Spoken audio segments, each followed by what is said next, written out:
You're listening to the Armchair GM Sports Network.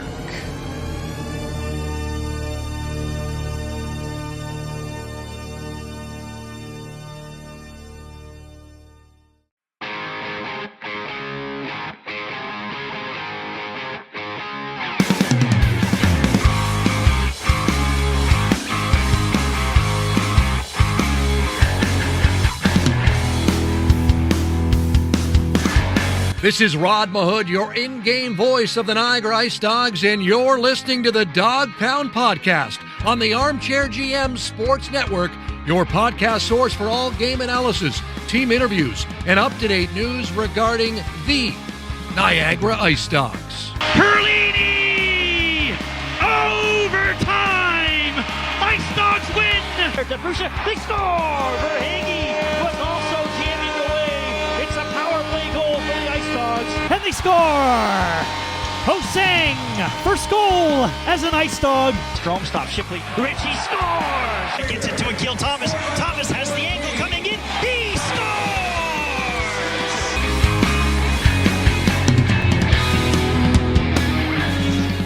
Welcome into another episode of the Dog Pound Podcast, the official podcast of your Niagara IceDogs, proudly brought to you by Global Pet Foods, where pets are undeniably part of the family in their three great Niagara region locations. Thank you to those that are tuned in on our video version on YouTube. Make sure to hit like, hit subscribe, and smash that bell to stay up to date with all of our video coverage here on the network. And thank you to our loyal audio listeners on your favorite on-demand audio platform, Spotify, Apple Podcasts, wherever you're getting your podcast fill from. We thank you for your support as always. Brandon Caputo and Christian Simmons are with you to break down the IceDogs 2-0 week to begin the month of December. Oh, yeah. After what was a very rocky November, to say the least. The IceDogs getting in the Christmas spirit here early in December. We're going to hear from IceDogs head coach Krys Barch as well on the postgame, and goaltender Vladislav Yermolenko after a solid 2-0 performance from him in the IceDogs net this week. We're going to go over weekly statistics. We got some highlights to go over as well. But Christian, as we start here, I know this is the last setup for you. You've got some exciting stuff going on for your video setup, but great start to the month of December, and we talked about them needing to find some positivity here after all the things that they went through last month, and now we're starting to see some of those parts of the process that Krys Barch continues to talk about. Finally, the fruits of the labor starting to show. That's it. Christmas is coming early. You can hear the jingle bells. I can hear them. They're fainted and in the distance, but I can hear them. They're coming, and holiday spirit. I'm already feeling good, and I think this is exactly what they needed, a quick turnaround. But yes, my setup is changing. For those of you who watch on the video platform and notice that Jesus is visiting us in the top left corner of my screen, he will be gone if I can after this one. For the next show, I am currently in the process of building an office in the basement, and we're getting there. So hopefully a better setup for next week. But yeah, IceDogs win 2 in a row. Keep rolling here. No defeat December is what we're going to call it. Road to no defeat December. They got a couple weeks left here. 3 weeks. 4 weeks, I guess, 3 or 4 weeks. And I think this is a really important stretch of hockey for them. And they couldn't have started any better. They had 2 high compete level games. They came back in Brampton. They also came back in the North Bay game. It was 2 really entertaining hockey games, and I'm excited to break them down here for you guys. Few bits of housekeeping. Again, if you're watching on the video version, you see on the top left corner there, if you want to get in, it's the holiday season, get in on the Dog Pound Podcast merch. We've got Armchair GM merch there. We've got all of our shows there through Fourth Wall, and again, some great stuff there over the holidays if you want to get some great merch here from the network. And as well, because the IceDogs finally won a home game for the first time since October 31st, guys, you know what that means. Plug the promo, the dog treat, baby.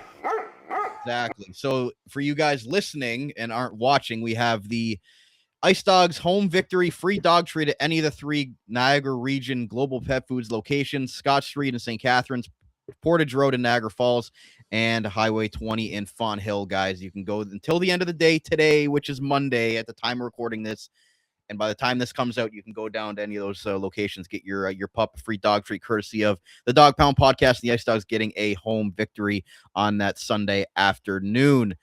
With that out of the way, Christian, a little bit of a programming alert for our fan base. Want to keep them in the loop here. The next couple of weeks are going to be a little bit different, but that doesn't mean that the Dog Pound podcast is not going to be still running weekly programming. I myself am going to be going away for a few weeks to cover another event, the Hockey Canada World Junior Camp, coming here to Niagara Falls. I'll be shifting my focus there, as well as some of the games that will be happening in Kitchener and London. So Christian will be taking the reins of the show for a few weeks, and we look forward to seeing what he's going to be able to do with the show. Maybe some guests, maybe not, but really good opportunity for Christian, and he's earned it through what he's done the first half of the year. So Christian, I don't know if you have any words on that, but really look forward to seeing what you do with the show the next couple of weeks, and with something that we recorded at the rink yesterday that's going to be coming out towards Christmas as well. Yes, and to quickly speak on what we recorded yesterday, I want to give a huge shout out to some of our fans that were there live at the game yesterday. Had an amazing response, very friendly with us, and were willing to engage in the content that we were creating. You guys will see that coming up shortly. Don't want to spoil anything. And as far as me taking over the podcast, that's a dun dun dun moment. Everybody be concerned. It's going to be an interesting couple of weeks for sure. But looking forward to it. Should be fun. And of course, Brandon, a great opportunity to go cover the World Juniors training camp. So stay tuned for that as well. That content coming on the Armchair GM Sports Network. So keep a head up for that. But yeah, I'm excited. Should be, hopefully, if we continue with the same trend, a couple more victories, and victories are easy to talk about. For sure. So we'll see Christian on the podcast the next couple of weeks, and return sometime around or right after Christmas. So it was nice to be able to do a post-game recap at the rink together yesterday. It was the last kind of game we'll be together for a few weeks. But again, hopefully the Ice Dogs, as you mentioned, can continue this upward trend. So Christian, let's get into it. I'm going to pull up a caption real quick here. Ice Dogs off on the right foot, 2-0 December after what was an 7-2 month of November.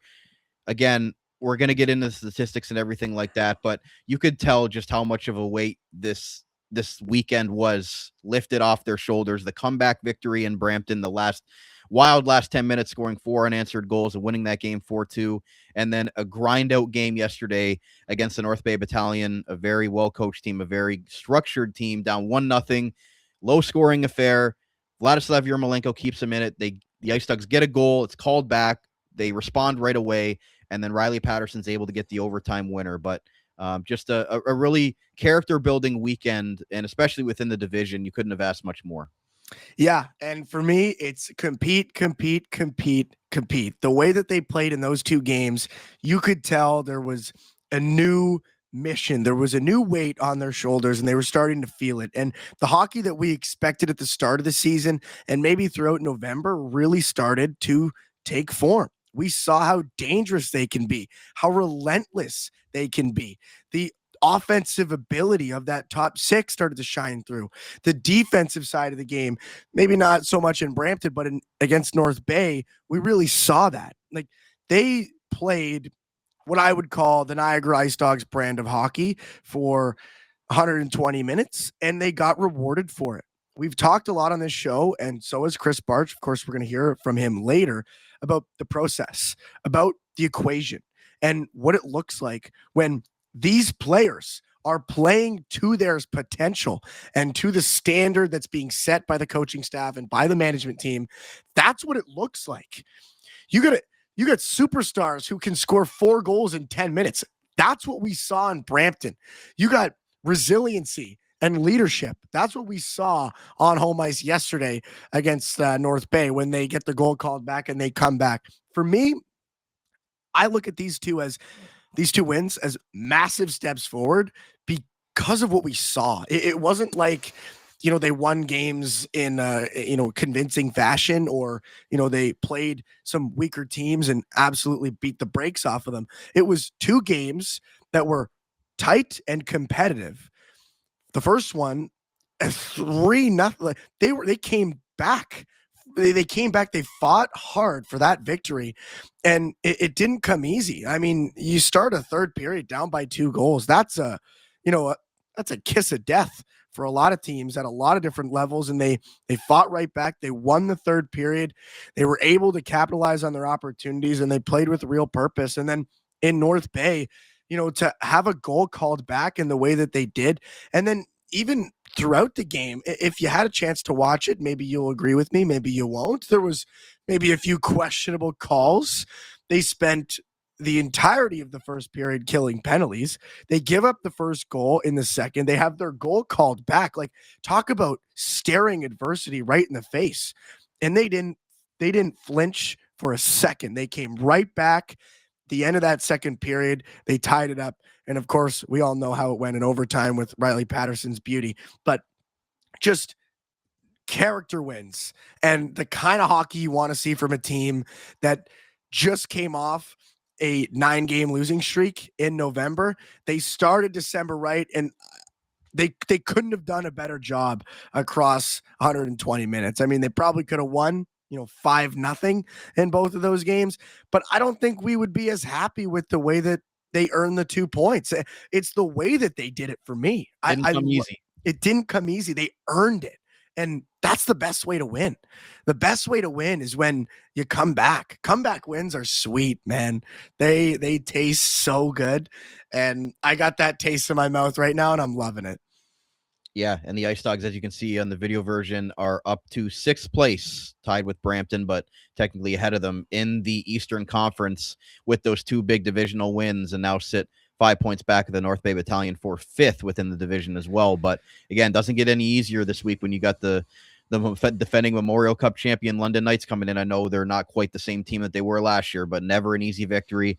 Going to be lots of storylines to talk about in that one. Max Creed, Brady Wasslin returning, Liam Spencer and Noah Reed playing against their former London Knights teammates. So Thursday night should be electric down there at the Meridian Center. You've got a big divisional matchup against Barrie on Saturday on the road, and then you've got to come back home for a Sunday afternoon game against the North Bay Battalion once again for a rematch there. So 6 big points available to the IceDogs this week within not only the conference, but the league. Absolutely. And that's exactly what I was thinking too. You take those 2 games, you beat Brampton, you beat North Bay, you set yourself up here for a run over the next couple of weeks. If you can find a way to beat Barrie and North Bay again, all of a sudden, it's a totally different look in that Eastern Conference standings. Right now, 10 points behind Barrie, 5 points, behind North Bay. You take a couple points away from those guys, all of a sudden, in a couple of weeks' time, you're in a totally different spot. And I think those 2 wins were massive. All of a sudden, you're moving up the Eastern Conference leaderboards instead of being, down there at the bottom. In the 8th or the 7th or the 8th or the 9th spot, you're starting to climb. So just a massive couple of wins. Hopefully they can carry it into, as you mentioned, a couple of really important games. And I think that's exactly what they're going to need. When you got to face a team like London, you got to have some wind at your back. You can't be running into the wind. You don't want to have, losses hanging over your head. You want to go in there feeling good. And I think they put themselves in a great spot, with all the adversity that they had to overcome this weekend to slay some of the demons that they're going to have to face against the London Knights. Of course, just a storybook game. I mean, you could write a poem and sell it, on Amazon. That game is going to be incredible. And unfortunately, we're not going to be there live, but your pregame hit will be good. We'll do the oh yeah, that'll be a good one. You guys going to have to sit down to listen to that thing. It's going to be unreal. Sparks will be flying at the Meridian Center on that London game. But, like you said, really important games after that. It's not just this 3-week stretch. They got Peterborough, they got Flint, they got Sarnia, Brampton twice, Oshawa, and Windsor for the rest of the month. Those are important games as well. Flint is a team that keeps winning. Peterborough, a team that you just lost to. You kind of want to get that one back. And then North Bay Barrie, divisional matchups, important points to retain in that Eastern Conference. And then London, that, of course, Sparks going to be flying. So a really important month, and they started on the right foot. For sure. Let's get into some of these highlights from the weekend here, Christian. Let's do it. To wrap up the first segment today. The highlights I'm going to go over are first the game against the Brampton Steelheads. So I'm going to pull up some goals. And again, I think the audio is going to play. So again, apologies there. But it was the first goal by Ethan Zada here. When Linetti took that shot, and Brendan Lang and Zach Bodenstein on the call. Shout out to them. But great job on the broadcast, by the way. Zach Bodenstein, friend of the show. So always great to catch up with them up in Brampton. And the turnover there caused behind the net. I mean, I'm sure Zach Bowen is obviously going to want that back, but a great job by Ryerson Edgar to be my able boy. to force that turnover. And then they get it out front. And Ethan Zada, first of all, an incredible story in and of itself. His jersey was left back in Niagara. He wears Sean Doherty's number in warmups, who was not playing. And then they have to stitch on to an 81 jersey, who was formerly Mateau Spaeth, before he was released and now playing in the BCHL. They had to put Zada's nameplate on it. So for and Ethan Zada, it's a home game for him in Brampton. So his friends and family are looking for him. No number 12, but they're in number 81, and can't storybook anything better than that for Ethan Zada to be able to snap along a goalless drought. I thought maybe he was just going to wear number 81 permanently, but he was wearing number 12 again. But just a crazy story. Yeah, crazy story. Maybe he's got to stick with the number 81. I mean, if he's going to keep scoring like that, and if they're going to play the way they did with him wearing that number, we could get into a pretty heated debate later in the season. If things aren't going well, we're going to have him go back to 81. But great play here, like all around, all three guys on the ice. Of course, Ryerson Edgar's handiwork down low. I mean, I could cry watching that. Like the way that he's able to just to work with the stick. That's a mature play from a 16-year-old. The immediate instinct is to go for the puck, to maybe play the body. He went for the opponent's stick. It's an incredibly smart play from Ryerson. Kevin He in a great spot, supporting Ryerson down low, follows up the play. And of course, Ethan Zada, again, high forward, third man in. Make sure you put yourself in a spot to score. He drifts in unchecked and he buries it. Three forwards, all in perfect position, and they get rewarded for it. But of course, just a great play down low by Ryerson Edgar and a great jersey selection from Ethan Zada. Shout out to the equipment manager. Whoever made that decision made the right one. And their line was buzzing in Brampton. They were buzzing again against North Bay. They had a great weekend. Yeah, shout out to equipment manager Josh for being able to stitch that Zada nameplate right on the back of that jersey, really quickly. So shout out to those guys. They never get enough love for oh my God that they do, but they deserve a lot more recognition than they get. I was even talking to Josh yesterday, and I know he listens to the show, so we'll give him a shout out. But he was there yesterday from 6:30 a.m. to 10 p.m. or no, it would have been more like 7 or 8. Just what a guy. He does stuff that never gets recognized. And, I want to just quickly give him a shout out because I know he listens to the show. Josh, you're a superhero in the Meridian Center. But we'll continue here with the highlights. This goal, I love to see it. Roobroeck working up that far wall, finds a soft spot in the high slot, and then he rips it. And just the emotion. It hits Edgar on the way in, but it was really Roobroeck that created the goal, but it hit Edgar on the way in. Right. Excuse me. Sorry. This was his goal. This one was his goal. It was the other one that hit Edgar on the way in. And yeah, but I mean, Edgar deserves that. I mean, what a game he had. But yeah, Roobroeck, that's Roobroeck. Yep. That's Roobroeck right there. That's vintage Roobroeck, working up the wall. And that's something that you see from, talented players is they know where to go in the offensive zone. He works up the wall, notices a pick right there, uses it. You can see it there. Liam Spencer just catches his defender, maybe a little bit of a hook. It didn't got lucky there. It wasn't called, but Roobroeck finds that soft spot and he rips it home. Great job out front too. I'm not sure who that was screening the goalie. I think it was Riley Patterson out front, causing all kinds of havoc. Look there.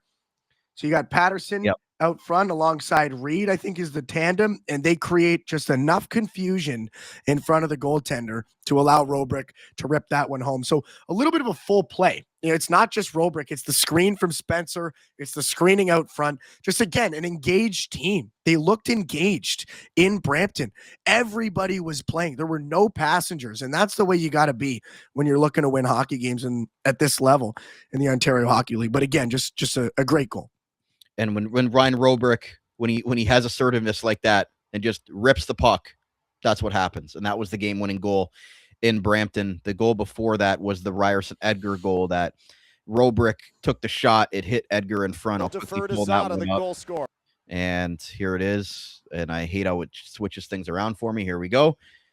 So Edgar's going to end up at the front of the net here. For you guys listening in audio, you guys can go back and watch the highlights of this. But Roobroeck kind of just cuts down from the left circle there and just fires one, and it does hit Edgar on the way in. But for Roobroeck, again, a great game for him, and he's looked really good since coming back from the CHL event. So for him to be able to set up the game-tying goal and then get the game-winning goal, and then Patterson sealed it with an empty netter late, this was just great to see, because the Ice Dogs had no goals until 7 minutes and 3 seconds left in the third period.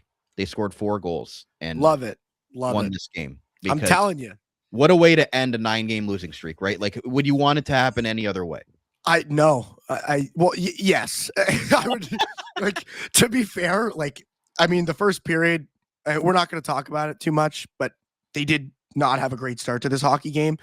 It was just hard for them to complete like normal passes. Like, it was just, right. It wasn't crisp, you know? But we're not going to talk about that. They won the game, and the comeback is all time. But of course, you'd rather win 10-0. Like, of course, if you know, everybody gets love, everybody gets on the score sheet, and we bury Brampton 10-0, I'm not going to be unhappy with that. I'd take that, but it's just the way it makes you feel. You know, the comeback, that sweet taste in your mouth of almost like, you know, just being able to respond. It's a passionate victory. And these are the kinds of things that change seasons. You know, you get a little bit of a taste in your mouth, you taste blood, and then you fall in love with that feeling. And I'm hoping the Ice Dogs have that feeling now, following what are 2 very impressive comeback victories.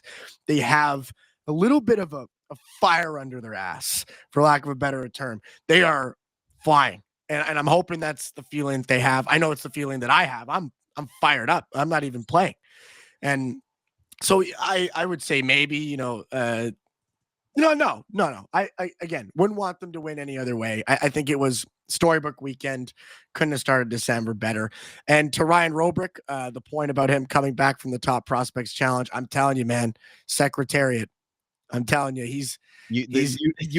people were a big fan of that reference last week. He's rounding turn 2. All right. The first 15 games were turn 1. He's rounding turn 2. He's entering the last half of his race, and that's when he turns it on. All right. And he's looked really good since he came back. I thought he had a pretty respectable game last night as well. Was in the right spots. You could see the effort. You could see the engagement. So I think, you know, if he keeps playing the way that he is, you know, this team is going to get things done. And of course, there's other guys. I mean, you could leave out Patterson, Zada, Edgar, who have all been fantastic this weekend. But I thought Roobroeck, again, you know, we'll give him, you know, a shout out. He's played great over the last couple games. Let's get into the highlights in the North Bay game, and we will quickly go over that first goal by North Bay to get them the lead there, Christian. And again, that one, I think a couple of guys would want to have this play back. Overall. Steve Clark on the call, as always. Great stuff from him. Here was the North Bay goal to open it up. Just as a penalty was expiring for the Ice Dogs, again, just kind of leaving a guy out front there, and Debretsev makes no mistake to give them the lead there. Midway through the second, again, low-scoring game. We talked about it last night on the recap. 7:53 left in the second period. The first goal of this game goes in. You know, both teams really weren't giving up too much, and the Ice Dogs were doing a really good job. And Yermolenko kept them in both of these games for the most part. But again, as you see the overhead view, you know, that I think that's one that the Ice Dogs, and you kind of talked about it, that sometimes they get lost just kind of puck watching and leaving a guy open, and that's sort of what happened. It was also more of the end of a power play. You know, watching it back now, I'm starting to remember more about the goal. The power play was expiring, and Edgar was coming out of the box, and his assignment was Debretsev out front. He made a very valiant effort to come back. You'll see it here on the replay. Not that shot, because the way it was cut, it's almost impossible to see. Sorry if you're listening in audio. This is, again, you know, you're kind of lost in the woods here. But you watch the replay here. Edgar comes out of the box, and you can see him blazing in the high slot. He's trying to catch up with Dobrotsev, and he just doesn't get there in time. So it's an unlucky bounce. You got 3 guys. It's a 3-on-3 on the wall. That's a toss-up, right? That puck could go up the wall. It could bounce into the corner. It ends up taking that bounce. Edgar knew exactly where he needed to be. He just didn't get there in time, and that's not his fault. He busted his butt back to the front of the net, and it just didn't work out. So it's a bounce. It's part of hockey. Sometimes the other team has to score too, but for me, it was the response. And I will say quickly, the reason that Edgar was in the box, he was serving a penalty for Liam Spencer, who stuck up for Blake Barnes after getting leveled by Shamar Moses along the boards there. But again, I think that's something that Krys Barch will take 10 times out of 10. Liam Spencer in that spot as a veteran steps up for a rookie and Blake Barnes there. And obviously he gets the instigator there, but I don't think you'd want to have it any other way. He's sticking up for a teammate, and that goes a long way in the room. Even in a 0-0 game, I don't think that anybody would be upset with that. Yes, and this is, I've been begging for this. Fight somebody. If you're on a 9-game losing streak, wake up the boys. Start the first period, run somebody over, and then get dragged into a fight. Send a message. Wake up the team. And I've seen over the last 120 minutes just a totally different looking team. If you were going to tell me that in November somebody got ran over and Liam Spencer grabbed him immediately, no hesitation, it just seems like a different team. I love to see them playing with that kind of attitude, that in-your-face attitude. You're not going to want to play against us. And I loved it. I loved every second of that Liam Spencer fight. I think it was the right decision. It fired up the boys. And look what happened after. Granted, they gave up the goal, effectively on the penalty kill. But, they responded right after it. And you could see the way they were playing. They were playing with energy. They played with a ton of energy yesterday. And Liam Spencer has to be credited for at least some of that.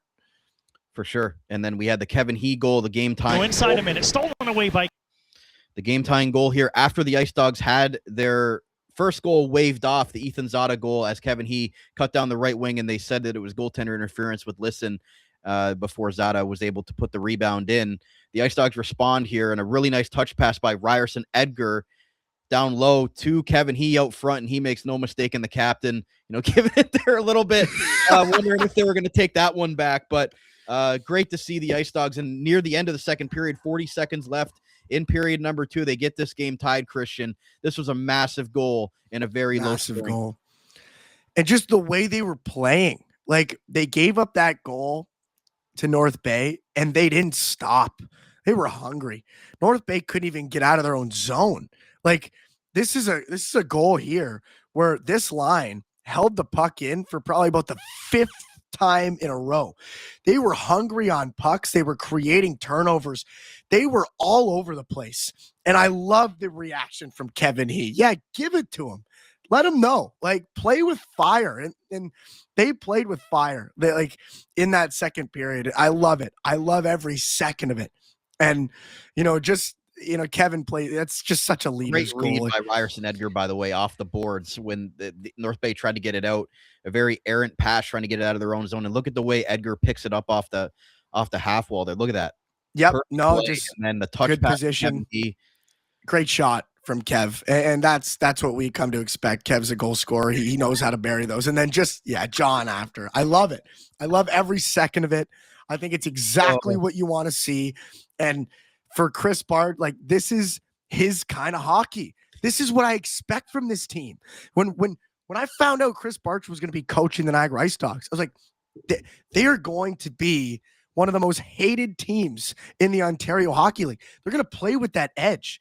This is the first time I've seen some of that edge from this team. And maybe they're coming together. Maybe they're starting to bring, build some of that chemistry.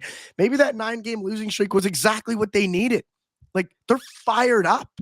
They are fired up. Dogs on the bone right now. And they are playing with purpose. And I loved it. I loved every second of it. Then lastly, Christian, we've got the overtime winner from Riley Patterson. We might as well listen to Steve Clark's call on this one. He's got a lane. He scores! Gas in the tank. Money in the bank. Riley Patterson is the man. And he's won it in overtime for Niagara. Yeah, gas in the tank, money in the bank, baby. I love it. I love it from Stevie. That's an all-time call. But this is what we've expected from Patty. Like, he does this on a nightly basis. Like, he's got a great shot. Draw himself, kept the puck, skated down the entire way. No help. Yeah. No biggie, right? Like, why he doesn't Roobroeck on his wing there to be able to, the defender has to watch him, obviously. Of course. He just cuts down the right wing and goes short side on listen. And Riley Patterson, to me, like, we don't even have to wait for the second segment, Christian. Riley Patterson gets our dog biscuit this week. He was dynamic. He now leads the team in points, tied for the team in goals. And it seems like anytime that they have a big moment, Riley Patterson is the guy that's been stepping up for them as of late and showing why that they brought him over from the Barrie Colts. Absolutely. And he's been so good. Way better than I thought he was going to be. Like, just a quick disclaimer. Like, when we traded for him, Vancouver Canucks pick, talented guy, like, picks. Right. And yeah, a little bit concerning. He's been unreal. It's been electric. He's got a sneaky good shot. One of those shots that it's not even a hard shot. He has a pinpoint accuracy. Like, he can come down and bury it. Like, this is and a smart play as well. Notices that the goaltender is catching with his right, goes what would typically be glove side up and over the blocker on that short side. So he's been unreal. Just the passing, the maturity of his game, the way he moves, dynamic all over the ice, great hands. Just, he's been fantastic for them. And, he deserves that. 100% my dog biscuit as well. Just storybook. Didn't need any help at all. Win the face-off and go down and bury it.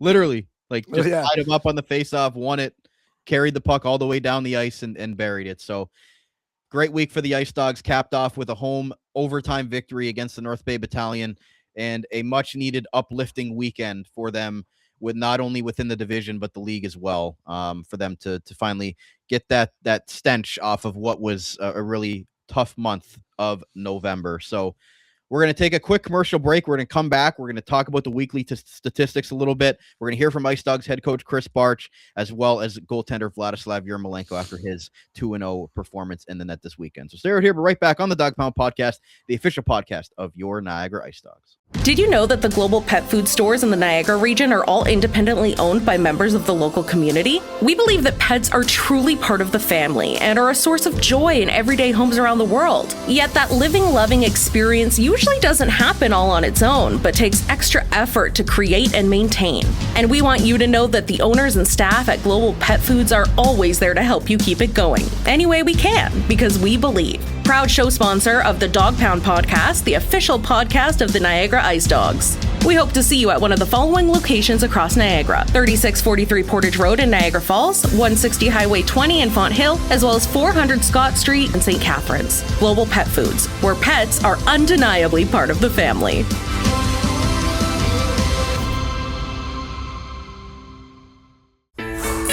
Wild Bill's Auto Repair is your local center for auto maintenance and repair in the Niagara region. Since 2012, Wild Bill's Auto Repair and Body Shop has been helping customers stay safe and confident on the road, knowing their vehicles in top running condition through their services. Located at 7868 Oakwood Drive in Niagara Falls, the garage started as a tribute to the owner's father, William Robert Hunter, who passed away, continuing the same community spirit and high level of service which customers came to expect from him back at Hunter's Auto Repair.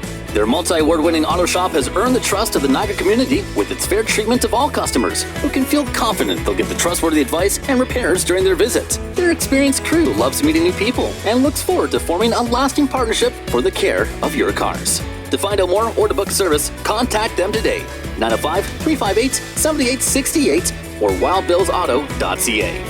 Wild Bill's Auto Repair, helping customers stay safe and confident on the road since 2012.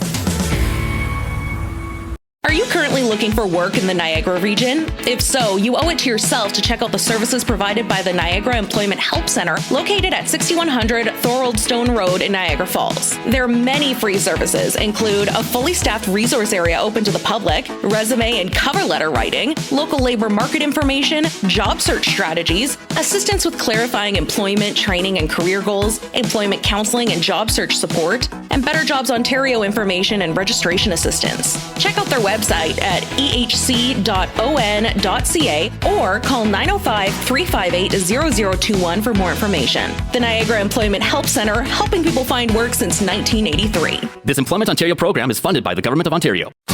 J&L Flooring is Niagara's specialty flooring and design company.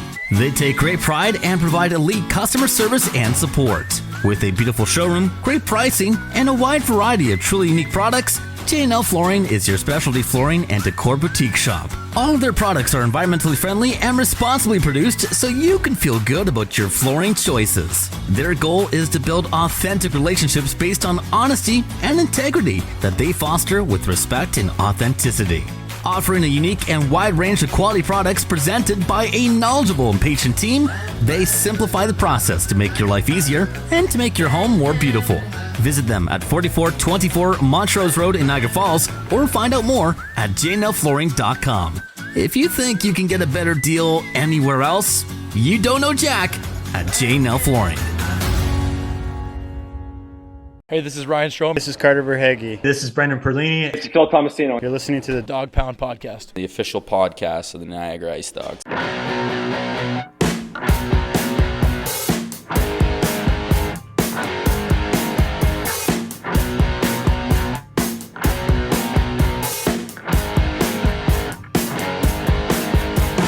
Welcome back to part 2 of today's Dog Pound Podcast episode right here on the Armchair GM Sports Network. Thank you to everybody that's tuned in on our video version on YouTube. Make sure to hit like, hit subscribe, and smash that bell. Stay up to date with all of our video coverage here on the network. And thank you to our loyal audio listeners. I know it's difficult when we go over the highlights, but we try to give you as much narration as we can. Make sure to give us a follow on X at Dog Pound Podcast. Stay up to date with all of our coverage and our polls for our shows, and as well as on Facebook, Instagram, and TikTok by searching the Armchair GM Sports Network for all of our short reels and content. Brandon Caputo and Christian Simmons back with you. Christian, let's start things off here with the weekly statistics. We're going to hear from IceDogs head coach Krys Barch and goaltender Vladislav Yermolenko in just a little bit here. So pulling up this graphic that I make every single week for the show. The weekly statistics graphic, as always, is brought to you by J&L Flooring. And here it is popping up on the screen for you guys. I'll narrate it for the audio listeners. IceDogs 4-3 victory in Brampton, 2-1 in North Bay. The shots on goal for the IceDogs this week were 58. Opponent was 62. Power play was 1 of 7. So again, a little bit concerning with that we've kind of talked about a lot this year. I'm sure Christian's got a thought on it here when I finish up. 0 for 4 on the power play for the opponent. So again, the IceDogs were 4 for 4 on the penalty kill as a result. And the opponent for the IceDogs was 6 of 7 on the penalty kill. Faceoffs won IceDogs 63, and they only lost 45. So a really good week on the dot. As far as the player statistics go, and I have to read this because I can't read it on the screen. It's too small right now. Nobody's going to be able to read that. They will be. I think no. If it's in full screen right now, I have it on small screen, so I can't read it. But it'll be in full screen for you guys. Don't worry. But Riley Patterson, 2 goals and an assist, as we mentioned. Ryerson Edgar, a goal and an assist. Kevin He, a goal and an assist. Ryan Roobroeck, a goal and an assist. As well on the face-off dot, Riley Patterson was 19 of 27, and he led the team with 7 danger scoring chances on 10 shots. Ryan Roobroeck was second with 6 on 10. Rafe Smith actually was 5 of 7 when it comes to high danger shots and shots in general. So he continues to shoot the puck on that third line. Kevin He as well with 8 shots total. 2 of them were high danger scoring chances. As far as the face-off dot, Ethan Zada was 18 of 33. So Christian and Vladislav Yermolenko was 59 of 62 in the net for a .951 save percentage. Only gave up 3 goals. Ooh. 3 goals total. I don't know why I said 4-3. It was a 4-2 game for Niagara. Brampton did not get a third goal. So 4-2 and 2-1. Christian, that was the weekly statistics in a nutshell. What are your thoughts and takeaways of it? Yeah, Yermo, great. Patterson, Roobroeck, great weekend. Galyanov, again, in the faceoff dot, he's been great. Thought he had a good game against North Bay as well. Zada, just an absolute weapon in the faceoff dot. We know that. Scored the goal, had the dangerous opportunities. Yeah, lot to like. Love the penalty kill. Love that we went 4 for 4. That's exactly what you want to see. It's a testament to the way they played, though. They were hungry. And, a great metric of how badly you want to win the game is, are you killing penalties? Are you blocking shots? Are you in position? Are you working hard when the puck is 200 feet away from where you would usually be scoring goals? That's the real testament. And they did it 100% of the time this weekend. 4 for 4 in the penalty kill is exactly what you want to see. Of course, the power play continues to be a struggle. And you know, I don't know. I talked about this on the last show. It's time to mix it up. That's what I think. I think the 5 forward unit could probably take maybe a break or just maybe put some other forwards out there. I don't know. I mean, it worked, you know, with the one that went off Ryerson Edgar like that. You know, they went 1 for 7. But as a whole, the power play continues to struggle. We've talked about it. It's the break-ins. They got to be able to get in the zone. And when they get in the zone, get in the zone. Like, they scored in Brampton because they were in the zone. Like, right. And I'm not going to harp on it too much. It was a great weekend. So, but that for me is always going to be a concern. But I will take one. You're not going to play perfect hockey every weekend. You're going to win games, but you're going to have problems. Every team makes mistakes in 60 minutes of hockey. So that's to be expected, but for sure the power play, you know, you'd like to see these numbers, you know, kind of change a little bit down there at the bottom. Kingston is officially the worst power play in the Ontario Hockey League, and Niagara isn't much better, just 1.4% higher at 14%. So looking for that to turn around, but again, solid weekend, 2-game winning streak. They put it together nicely, had massive contributors.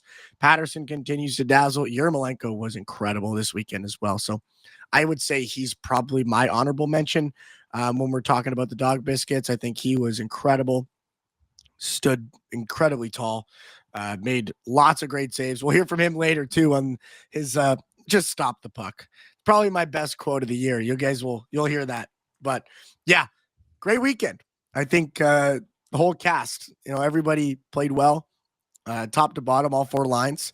And defensively, they were much better. They gave up less goals. It was 3 goals in 2 games instead of their average of about 4 or 5. You know, they've been, you know, kind of typically throughout this season, struggling defensively, and I think they were a lot better at that this weekend as well. So all around, you know, they had a weekend where they took steps in all of the different areas where they were kind of lacking. They played great, they played hard, physical, able to kill some penalties, defensively sound. I mean, what's not to love? Yeah, I mean, we've harped on the power play enough over the whatever 3 months of the end of the season, Christian, and I know fans were asking about that, but again, just some things situational wise and structure wise. When they enter the zone, then what do they do? You know, we could break down the entire power play unit and the five forwards, but again, they're still trying to it's a work in progress there. It's a continual work in progress. Again, it's not going to happen overnight, but if this 5 forward thing is really what they're looking for, who knows? Maybe Frankie Villa is going to make a trade in the next month, and you know, they're going to have a defender back there that can be the power play quarterback. I'm not sure, but just designed roles for everybody in the power play. They're still trying to find the best way for that, and they're trying to find the best way once they enter the zone. How do they get set up? And we were talking about that watching it yesterday. But again, we've been talking about it enough. I feel like we have a power play counter on this show, and I just really don't want to talk about it anymore. No, yeah, we're good. I think, like, again, everybody knows what the problem is. The coaching staff knows what the problem is. They're working on it. These guys are professionals. They know what they're doing. They're going to figure it out, but not a huge concern. When you win 2 games in the way that they did, the power play can kind of just, you can forget about a 1 for 7 weekend. It's not as big of a deal. Right. And Christian, I know that you had been clamoring for last week when we did our monthly recap show about switching the lineup a little bit. And I just want your quick thoughts on that. We did see Hayden Reed jump up there with Riley Patterson and Ryan Roobroeck. The Hezada Edgar line's been mostly the same, but for a guy like Hayden Reed, a grinder type player, to be able to complement Riley Patterson and Ryan Roobroeck on that unit, that was something that you had been asking for, and they had a little bit of success there with that line after changing things up. Yeah, and just having a different look and bringing different skill sets to play with players that have complementary skill sets. Reed brings that gritty, grinding nature. He's in the corners, and he'll dig pucks out for a guy like Riley Patterson and Ryan Roobroeck, and it certainly worked this weekend. Of course, it's hard to break up a line like Kevin He and Ethan Zada with Ryerson Edgar when they continue to play the way that they have. But the bottom line for me, I love the way that they constructed this fourth line. 3 guys that are consistently in and out of the lineup with Judd Noft, Cole Cooksey, and Monks. I think they did a great job of kind of bringing in, a different look and some guys that are maybe hungry to play. And you saw that. Everybody was bite, Monks had some bite. Yeah. And that's what you want to see. So happy with the way they put together the lineup, happy that it looked different, happy that they looked engaged, happy that, they're starting to play with a little bit of chemistry and maybe this is just the start of, a winning streak. And maybe that's the lineup that they keep going back to. We'll see. I thought Judd Noft also had, moments of, speed, and Cooksey is a kind of a sneaky, smart player where, he does all little things really well. And, I think, that bottom 6 is a little bit better than we give them credit for at times. And we saw a little bit of it this weekend. Of course, we want some more scoring. We've been lacking on the depth scoring, but I was just excited to see something different, not just on the score sheet, but on the lineup card as well. Yeah, and Ray Smith, you could tell he was so engaged. He's been playing very well as of late. Again, the points haven't been coming, but he's got a lot. I think he's got deceptive speed for a guy his size and more of a grinder type player. Against his former team yesterday, he had a couple opportunities where he almost buried it. So, Ray Smith, again, I'm not shocked that he had 5 danger scoring chances this weekend because he was very engaged out there. And again, that third line, they had a couple of really good shifts, had some opportunities to score, and that's what they need to do to continue to put themselves in opportunities to contribute on the score sheet because we need more contributions from the bottom 6 scoring. So I feel like yesterday was a step in the right direction for those guys as well, and throwing a guy like Noah Reed down there, an NHL drafted prospect and a guy that has a lot of experience. I think he's helped guys like Gallianov and Smith in that role. Absolutely. And yeah, I've been really high on Ray Smith this year. I think he's played great. Yeah. I love his style of game, physical, plays with an edge, likes to get under your skin. And that's exactly what he was doing. And, he didn't really get into a fight yesterday, but he's in it. He's in it. He's right in the middle of everything. And that's the kind of hockey that you need. In every dish at the buffet. You know what I mean? Ray Smith has got a hand or a finger in every single thing that's on the buffet table. Yeah, and he's got a key to every single room on the cruise. This guy's he's in your kitchen, man. He's in your kitchen. He's got a key to every house. You know what I mean? I love it. He's all over the place, and I love it. Like, he gets in your head, he plays physical, and he makes that line so dangerous because he's got a little bit of a shot to him as well. He's got an offensive side of his game that, as you mentioned, is a little bit underrated. You don't see it a ton, but it's there. And I think the goals are going to come. Like, he's there. He's knocking on the door. He had a couple of really good looks, had a puck that bounced right to his tape yesterday, almost scored. I don't know how the goaltender made a stop on it. It was, it was trending, low blocker, and he's looked really good. I'll finish with that. I see him being one of their bottom 6 scoring leaders as we kind of get deeper in the season here. Grayson Tiller still out with that suspension, but he will be back for Sunday's game against the North Bay Battalion. So getting their overage defender back in the lineup. Blake Barnes has been in there. Any quick thoughts on him being able to get a little bit more consistent playing time? And he's starting to feel a little bit more comfortable, it seems like, especially with a partner like Liam Spencer. Yeah. And I think he played great. He brings that offensive side of his game. He's got jump. He's got great hands, good vision. And I think he's still learning how to play at this level. It's definitely adjustment when you come from the USHL, little bit of a different league. It's faster. There's a little bit more skill here, and guys can get on you. And I think he's still developing to that side of the game, maybe the defensive side, but his offensive instincts are off the charts. And I love to see him get some time on the power play, which he did. He was on the second unit. He's very dynamic. And obviously the guys like having him around. We saw Liam Spencer stand up for his D partner as well. So I thought he played great. He came in, he filled a void, and it's exciting to see what could be next year, to have somebody like that. We're hoping for a power play quarterback. Maybe he's it. Maybe we'll have to wait and see, but again, has been now getting into more consistent playing time, as Krys Barch has been saying about a lot of his decor first-time, full-time OHLers at this level. Speaking of head coach Krys Barch, we're going to get to him right now, as always, with our post-game chat brought to you by Wild Bill's Auto Repair, helping customers stay safe and confident on the road in Niagara since 2012 in honor of late William Robert Hunter. Here's what the Ice Dogs head coach had to say following his team's 2-0 weekend and victory in overtime against the North Bay Battalion. Slow start, but you really came on there. What do you think turned things around today? Again, it's process. You're going to hear the same things as you did during our loss or a loss, as you will, during a win. Okay. They know what the standard is. They know what needs to be done. They know the work that needs to be put in. They know the process. If they don't adhere to it, then we are on the short end of the stick. If they adhere to it, then they are rewarded.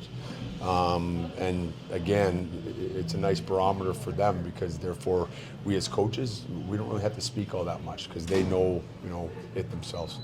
Absolutely, yeah. Your goaltender played great today, and how big is that to have a goaltender come up and keep you in a game like that? Well, you look at the NHL, Hellebuck, you lose your goaltender if you don't have a goaltender that is playing, well above average, you're in trouble most nights. So you need a goaltender to have success, and Yermo has come up real big tonight and had a real big third period against Brampton. And again, there is a support staff in front of them that's trying to make life as easy as possible. But again, it's probably the toughest position on the ice, because you got nobody behind you when that puck goes in the net. Sure. Nice comeback win in Kitchener, followed by this. Do you feel better after a couple of wins like that, or do you just say, you know what, it's game to game type of thing? Yeah, Brampton, I think. Brampton was. I would have liked the Kitchener comeback win. Yeah. No. I would have liked it. Hey, everybody can get fixated on different elements. This is a 68-game season. This is a 6 to 7 month venture. No different than a marriage. There's ups and downs. It's not easy. It's not easy raising kids. It's not easy, being the best husband you can be or the best wife you can be. It is an up and down element, and you see who you really are through the adversity component. So for me, we walked away with a win, and now we move forward. They can enjoy a day off. We start preparing for London on Thursday. For sure, yeah. I'm going to talk to Liam Spencer today. He got into a fight. How much has he meant to this team this year? Give you a little bit of stability back there. Yeah, you know what? Brings a lot of attributes, going through London in their Mem Cup run. Right. Big man. It's nice to see him play to his size tonight. And again, just, they care about each other. I think when you have that element and players, genuinely care for each other, it shows on the ice through actions, and then it shows at the end through the scoreboard. For sure, yeah. And while he played for London, he didn't play a whole lot. He's playing more here. So do you kind of say, we need more out of him because this is his really his real first year as a defenseman playing this much, right? Well, I would say we don't need to tell them. I think just the minutes speak for themselves. Okay. So if they keep getting put back out the door, then they're doing something right. Coach, penalty kill was really good tonight. Can you speak to that unit? And they were under fire a little bit there, but they kept you in it, and they've been keeping you in it for most of the year. Yeah, I think John, you'd see my associate coach.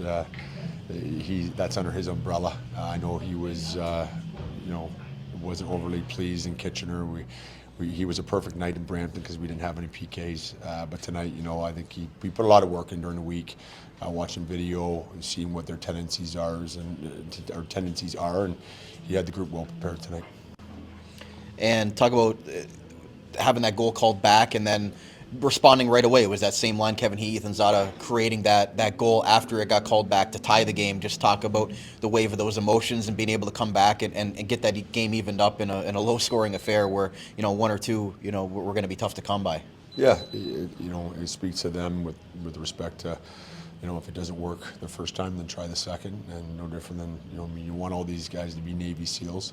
They missed that first shot. They better take advantage of the second opportunity. And, again, it was a great mindset reset, and they went out there and impacted and did the job that needed to be done. And then lastly, 2 divisional games this weekend, 4 points you come away with after what you went through in November. How good is it to get December off on a good foot? 2 big wins in the division and get you guys kind of rolling here. Yeah, again, we live in today, so it was nice getting 2 points. We got a big contest against London coming up here on Thursday. I'm sure there'll be a lot of visitor fans, so it'll be nice for a lot of local Ice Dog supporters to come out and battle them. But yeah, it's again a daily investment. It's nice to see them get the return with the work they put in. There was Ice Dogs head coach Krys Barch on the Wild Bills auto repair postgame. Christian, what were your takeaways from what he said yesterday? Love everything that he had to say there. A couple of takeaways for me. Talking about the adversity and staying in the moment. We've talked about this on our show as well today, mentioned it in the first segment of, what it takes for good teams to make adjustments from bad stretches of hockey to good stretches of hockey. And it's the character. It's the process, responding to that adversity, getting those comeback wins. And he mentioned it in that interview there about this being a journey. It's a 6 to 7 month venture. And sometimes you got to leave the past in the past. Yesterday's gone. It's over. It doesn't matter what happened in November. Those are 9 games you're never going to get back. What matters is now, and I think they played really well this weekend, focusing on the present. In the third period in Brampton, we saw it. They did not worry about what happened in the first 2 periods. They came out ready to play. In the second half of that third period, they found a way back. Same thing goes for North Bay. Got down early, had to kill some penalties. Bounce is not going their way. Maybe some questionable calls from the official. Had the goal come back. They didn't stop. They were Navy SEALs, to Krys Barch's point. I love the way he describes that. And I think that's the way they're going to have to be. If they want to continue this season and get back to where we know they can be, where the OHL power rankings had them at the start of this season, they got to be hungry. They got to be relentless. They got to be Navy SEALs. Hoorah! Hoorah, Niagara IceDogs. That's the plan, man. But I love everything that he says. Again, it's all process with him. And, that's... He should have that food on his arm or something. Same answer every week from this guy. I love it, though. And it's consistent. That, for me, is what I love about him. He brings consistency to that locker room. He talked a little bit about the guys knowing what to expect. Nothing changes. It's the same expectations. And if they bring it, they get rewarded. If they don't, to Krys Barch's words, they get, the shorter end of the stick. So I think, the expectations are there. The Ice Dogs responded this weekend. They lived up to those. They played 120 minutes of great hockey. And I think Krys is incredibly happy with that. Yeah, and Liam Spencer got elevated to the top D pair as a result, right? So Bill Potters was asking a lot about Liam Spencer. He did a piece on him on, we'll give him a shout out, bpsportsniagara.com. But Liam Spencer, I think, was a guy that he talked about last week, that he's still learning to play a full-time role. And I think, guys like him, Blake Barnes, Sebastian Del Elche, first time, at this level, that whole D-core is really going through a learning curve all together at the same time. So you can start to see that come together like we did yesterday, a very low-scoring game, and that D-core being able to bend but not break. Exactly. And once they start to play like that consistently, we can see the potential. We've been talking about it for weeks that, the defensive issue is an issue, and it was not an issue this weekend. It was one of their strengths. They killed 4 penalties. They played great defensively. Giving up 3 goals in 2 games is up there with probably some of the elite in the Ontario Hockey League. It's a great defensive weekend against a North Bay team that is, has a ton of skill with, Ethan Proshishin on the other side. And, they got talent. And to hold a team like that to just 1 goal in a low-scoring affair, it's a testament to the work that John Jutsy's been doing, not just on the PK, but with the defensive core. I think they're making strides. They're getting there. They're playing some pretty respectable hockey. Let's get to our Ice Dogs player interview tonight, and that is with goaltender Vladislav Yermolenko after his 2-0 performance. As always, is brought to you by the Niagara Denture Clinic, creating natural smiles in the Niagara region for over 25 years. Here's what the import goaltender had to say following his big performance in the net for the Ice Dogs this weekend. Well, Yermo, big 4 points this weekend for you personally. 2 wins in the net. Just how comfortable are you feeling now in Niagara with these guys? I'm feeling great. I think these 2 games are very important for us. We have a big loser series before. Right now we break it. It's very important for us. Exact same way for next games. We play very competitive hockey these 2 games. In Brampton, we'll lose to nothing after second, and 4 goals in third period. It's great.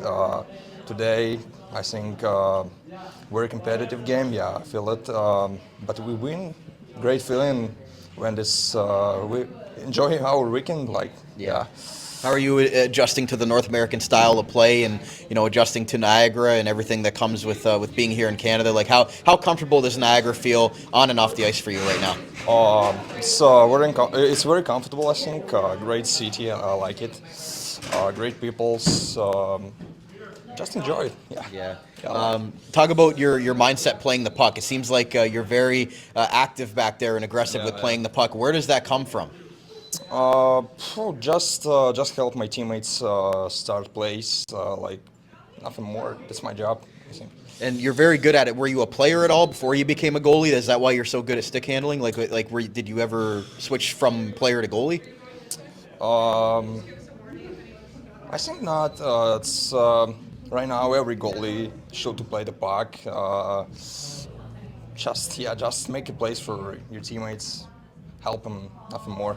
And in tonight's game specifically, a lot of big saves to keep your team in. It goes to overtime. What are your nerves going through that in a low-scoring game, and knowing that you had to keep your team in it all the way to the end? They get the goal, you get the goal to tie it, and even in the last game too, 10 minutes left, they scored 4 goals. So for you to be able to keep your team in it, and in those big pressure moments, how much do you sort of rise to that occasion? Try to stay in game, stop the puck, play for the end. Yeah, that's all I think. We're talking about the losing streak, and obviously that hurts everybody.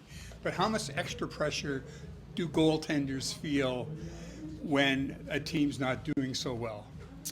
I think every game it's an opportunity. You play hockey, you don't care about what happens on ice. You make your job, stop the puck. That's all, I think. Okay, prepare to every game. Nothing crazy.